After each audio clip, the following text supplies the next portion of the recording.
Touch করবি না। কি না সরি ভুলে টাচ করে ফেলছি সরি ভুলে টাচ করে ফেলছি টাচ করবি না। সরি ভুলে টাচ করে ফেলছি সরি ভুলে টাচ করে ফেলছি। এখন থেকে আপনিও স্বপন আহমেদের মতো ভিডিও এডিট করে আপনার ইউটিউব চ্যানেলে ছেড়ে ভালো একটা ভিউ গেইন করতে পারবেন। আপনি দেখতে পাচ্ছেন আমি কিভাবে স্বপন আহমেদের মতো ভিডিও এডিট করেছি। আপনি যদি ইউটিউবে একটু ভালো করে খেয়াল করে দেখেন তাহলে দেখবেন স্বপন আহমেদের মতো কন্টেন্ট ক্রিয়েটর খুব বেশি একটা নেই, আর এই টাইপের ভিডিওগুলো দর্শক দেখতে খুব বেশি একটা পছন্দ করে। তো বন্ধুরা, স্বপন আহমেদ কিন্তু দুইভাবে ভিডিও এডিট করে থাকে।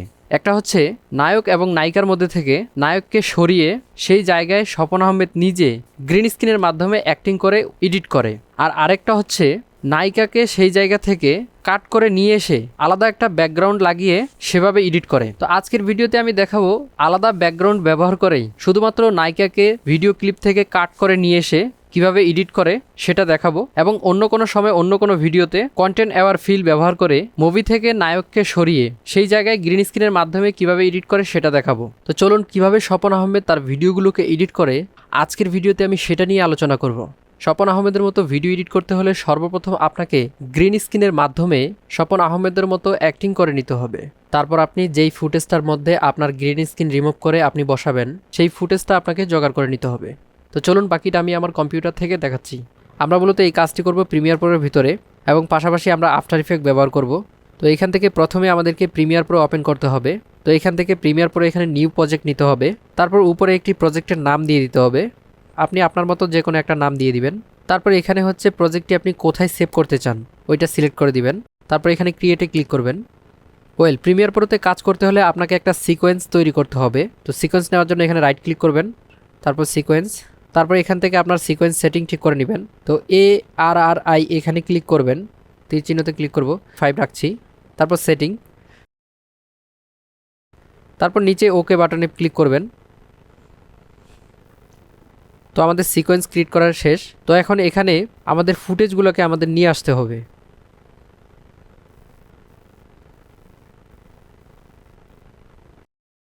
এখানে এনে ছেড়ে দিবেন। এরপর ফুটেজটিকে ড্রাগ করে ধরে এনে টাইমলাইনের উপর ছেড়ে দিলেই এরকম একটি লেখা চলে আসবে। এখানে কিপ এক্সিস্টিং সেটিং দিব, তাহলে আমাদের সিকোয়েন্সের সাথে এটি ম্যাচিং হবে। তো আমরা এখানে ফুটেজের মধ্যে কোন অংশটুকু আমরা এডিট করব শুধুমাত্র ওই অংশটুকু রেখে বাকিগুলো আমরা কেটে ফেলে দিব। তো আমরা এখান থেকে রেজার টুল নিয়ে এখানে কেটে দিব, ক্লিক করলে কেটে যাবে।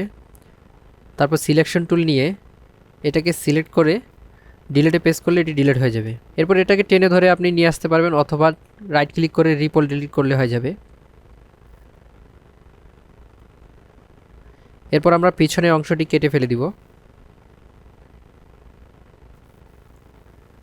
তো আমরা ক্লিপটিকে একটি ডুপ্লিকেটে তৈরি করব, এজন্য প্রথমে ক্লিকটিকে সিলেক্ট করে আনলিঙ্ক করে দিব। উপরে ক্লিপটিকে আমরা ডুপ্লিকেট করব, এজন্য অল্ট প্রেস করে মাউসের লেফট বাটন প্রেস করে ড্রাগ করে উপরে এনে ছেড়ে দিবেন। আমরা রাইট ক্লিক করে replace with after effect composition এটা সিলেক্ট করব, তাহলে এটি আফটার ইফেক্টের মধ্যে চলে যাবে।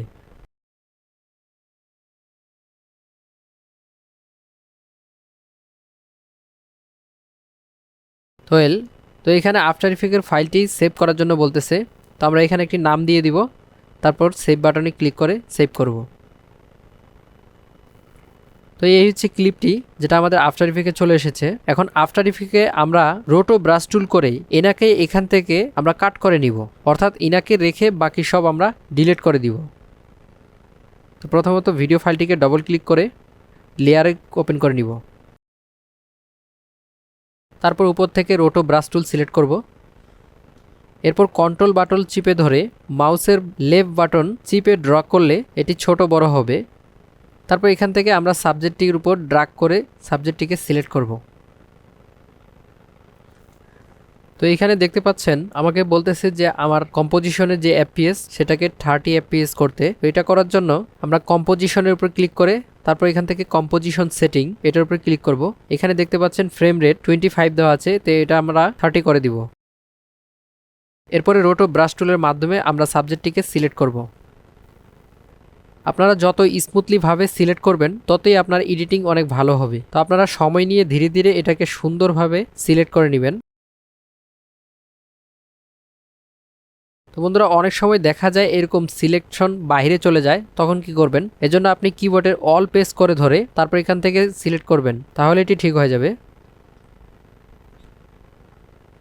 তো এখানে ডিসিলেক্ট করতে হবে।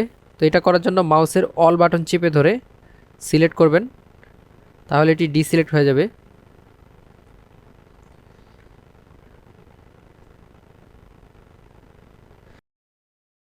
তো সিলেকশন কমপ্লিট হয়ে গেলে কিবোর্ডের স্পেস বাটন চাপলে ভিডিওটি প্লে হবে। এখানে দেখতে পাচ্ছেন হাতটি সিলেক্ট হয়ে গেছে, তো আমরা এটাকে ডিসিলেক্ট করব, অল প্রেস করে ধরে ড্র্যাগ করব। তো এটা ডিসিলেক্ট হয়ে গেছে, তো আবার ভিডিওটি চালু দিবেন। তো এইখানে দেখতে পাচ্ছেন আমাদের এটা আবার সিলেকশনের দরকার, তো আমরা আবার সিলেকশন করে দিব। তো আপনারা চাইলে ফ্রেম বাই ফ্রেম করতে পারেন, কিবোর্ডের অ্যারোগুলো চেপে ধরে আপনারা ফ্রেম বাই ফ্রেম করতে পারেন, এতে করে স্মুথলি ভাবে হবে। তো আমি দেখানোর জন্য এটা করছি না, এটা করলে দীর্ঘ সময় লাগবে। এরপরে নিচে দেখতে পাচ্ছেন এখানে ক্লিক করলে আপনি দেখবেন যে কোনটা সিলেক্ট হয়েছে আর কোনটা সিলেক্ট হয়নি। যেগুলো আমরা সিলেক্ট করেছি সেটা এইভাবেই থাকবে, বাকিগুলো লাল হয়ে যাবে। তো এইভাবে আপনি দেখতে পারেন। এখন এইখানে সাইডে দেখুন ফ্রিজ লেখা আছে, এখানে ক্লিক করবেন। তো ফ্রিজে ক্লিক করলে নাইকানি তিশা বাদে বাকি সব রিমুভ হয়ে যাবে। তো আমরা ভিডিওটাকে একটু ফাস্ট করতেছি।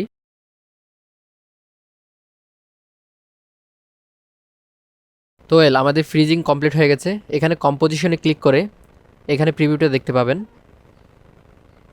দেখতে পাচ্ছেন নাইকানি তিশা বাদে বাকি সব রিমুভ হয়ে গেছে। আফটার ইফেক্টে কন্ট্রোল অ্যাশ প্রেস করলে এটি সেভ হয়ে যাবে এবং প্রিমিয়ার প্রোতে এটি রিপ্লেস হয়ে যাবে। তো এই হচ্ছে ফুটেজটি, যেটি আপনি দেখতে পাচ্ছেন প্রিমিয়ার প্রোতে চলে এসেছে।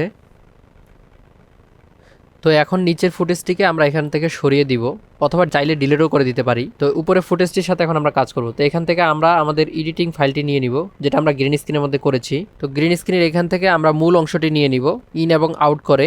আই প্রেস করলে ইন হবে এবং ও প্রেস করলে আউট হবে। এরপর এখান থেকে ড্রাগ ভিডিও অনলি, এখান থেকে ড্রাগ করে আমরা ভিডিওটিকে নিয়ে আসবো, টাইমলাইনে ছেড়ে দিব। তো এই হচ্ছে ভিডিওটি।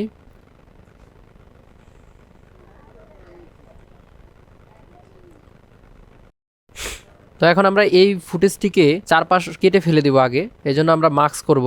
ইফেক্ট কন্ট্রোলে যাব, এখান থেকে মাস্ক সিলেক্ট করব, তারপর এটাকে মাস্ক করে অতিরিক্ত অংশগুলো কেটে ফেলে দিব। ফেদারটাকে এখান থেকে কমিয়ে দিব।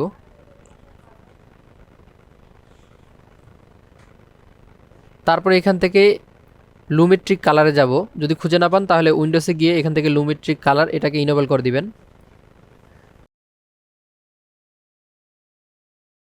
লুমেট্রিক কালার থেকে কার্ভ সিলেক্ট করব, এরপর নিচে যাব, হিউ স্যাচুরেশন, এখান থেকে হিউ ভার্সেস হিউ এটাকে সিলেক্ট করে শ্যাডোযুক্ত স্থানে ক্লিক করবেন। এরপর এটাকে উপরের দিকে ড্রাগ করলে গ্রিন স্ক্রিনটি আরও ডিপ হবে, এতে করে আমাদের গ্রিন স্ক্রিনটি রিমুভ করতে সুবিধা হবে। তারপর ইফেক্টে যাবেন, যদি খুঁজে না পান তাহলে উইন্ডোজ থেকে ইফেক্টটি ইনেবল করে নেবেন। তারপর এখানে টাইপ করবেন আলট্রা কি, তারপর আলট্রা কি ধরে এনে ক্লিপটির উপর ছেড়ে দিবেন। তারপর এখান থেকে ইফেক্ট কন্ট্রোলে যাবেন, ইফেক্ট কন্ট্রোলের আন্ডারের নিচে দেখতে পাচ্ছেন আলট্রা কি, এখান থেকে সিলেক্ট করে কালার পিক আপটিকে সিলেক্ট করে সাবজেক্টের খুব কাছে সিলেক্ট করে দিবেন। তো তারপর এখান থেকে আলফা চ্যানেল করে দিবেন। এরপরে আপনি আপনার সাবজেক্টটিকে হোয়াইট রেখে বাকিগুলোকে ব্ল্যাক করে দিবেন। এজন্য এখানে দেখতে পাচ্ছেন ম্যাট জেনারেশন, ক্লিক করে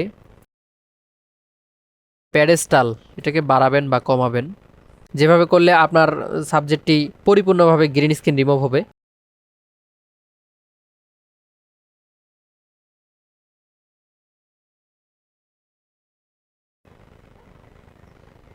আমরা একটু জুম করে নিলাম, এখানে দেখতে পাচ্ছেন এখনও কিন্তু রয়ে গেছে। তো এখান থেকে সফট 10 এটাকে বাড়াবো, চোখ একটু একটু করে বাড়িয়ে বাড়িয়ে দেখবেন। কন্ট্রাস্ট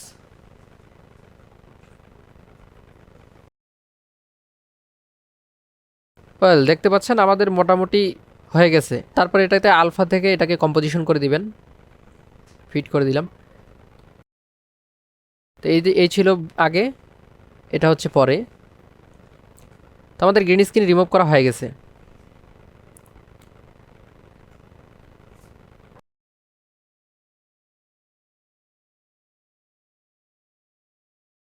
এখন উপরের লেয়ারটি হাইড করা আছে, তো এখান থেকে টিক চিহ্ন দিলে উঠে যাবে।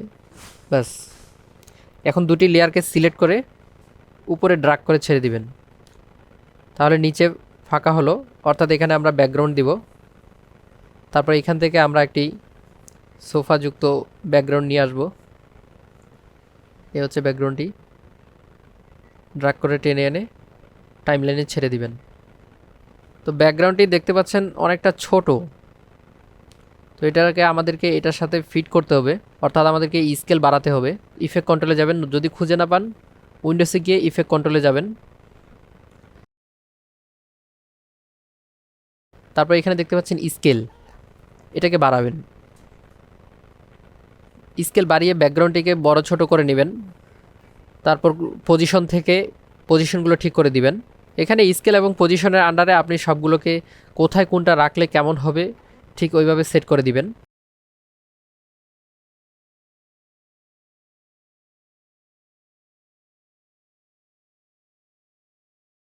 তারপর একটু করে দেখে নেবেন যে ম্যাচিং আছে কিনা। তো স্কেল এবং পজিশনের মাধ্যমে এটাকে ম্যাচ করে নিতে হবে। তো এখানে দেখতে পাচ্ছেন আমার সাবজেক্টটি পিছনে পড়ে গেছে, এজন্য সাবজেক্টটিকে আমি সামনে নিয়ে আসলাম।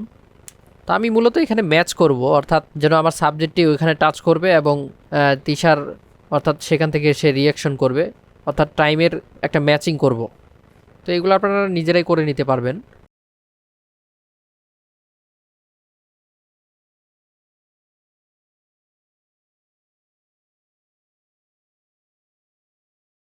এটাকে ধরে টেনে ভিতরে ঢুকিয়ে দিলাম।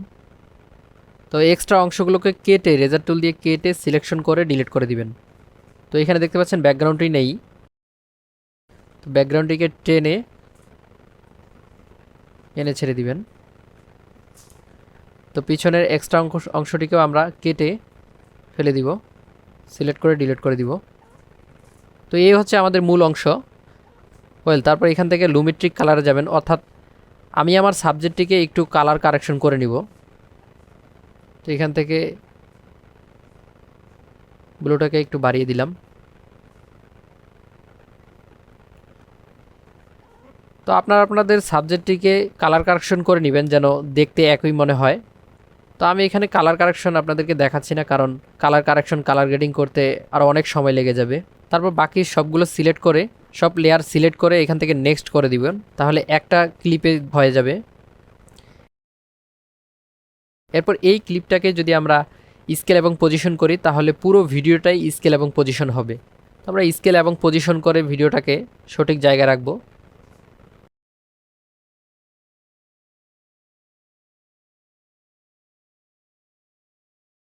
তো অবশেষে ফাইনালি আমাদের ভিডিও এডিট করা কমপ্লিট হয়ে গেছে। তো চলুন এখন ফাইনাল রেজাল্ট দেখি। টাচ করবি না। সরি ভুলে টাচ করে ফেলছি, সরি ভুলে টাচ করে ফেলছি। তো বন্ধুরা, এই ছিল আজকের ভিডিও। স্বপন আহমেদ দ্বিতীয় আরেকটি পদ্ধতিতে যে ভিডিও এডিট করে সেটা হচ্ছে কন্টেন্ট এওয়ার ফিল। যদি আপনারা সেইটি সম্পর্কে জানতে চান তাহলে অবশ্যই কমেন্টে জানাবেন, আমি চেষ্টা করব নেক্সট ভিডিও তৈরি করতে।